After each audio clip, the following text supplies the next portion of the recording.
Oke, selanjutnya di pertemuan kali ini kita akan bahas mengenai topik pertama, yaitu pentingnya peramalan bisnis dan apa saja tahapan-tahapan dalam peramalan bisnis.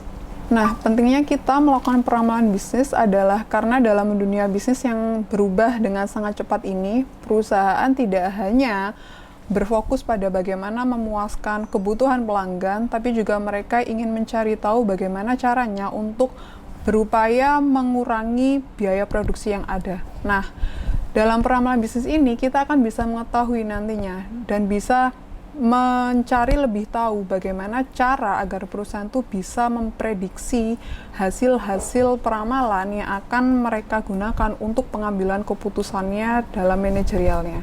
Nah, seperti contoh misalnya dalam dunia keuangan, seorang akuntan akan sangat bergantung dengan ramalan dari arus kas. Untuk apa? Karena ini digunakan untuk perencanaan pajaknya.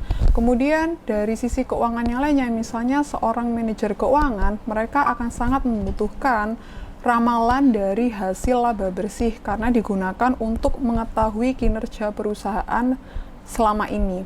Kemudian dari sisi manajer produksi, mereka sangat membutuhkan peramalan terkait berapa jumlah dari persediaan yang harus mereka miliki dan harus mereka jaga jumlahnya.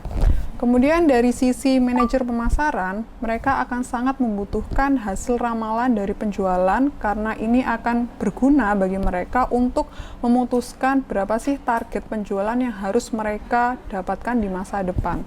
Nah, melihat dengan bagaimana banyak sekali aspek-aspek yang membutuhkan peramalan bisnis ini, maka kita perlu mengetahui apa saja sih nantinya proses-proses yang harus kita hadapi untuk melakukan peramalan bisnis, yang nantinya akan kita jelaskan pada tahapan-tahapan peramalan bisnis.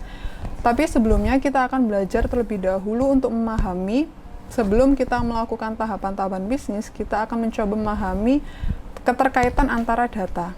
Mengapa kita harus mengetahui pentingnya data? Karena data di sini akan sangat menentukan model atau teknik dari peramalan bisnis yang akan kita gunakan.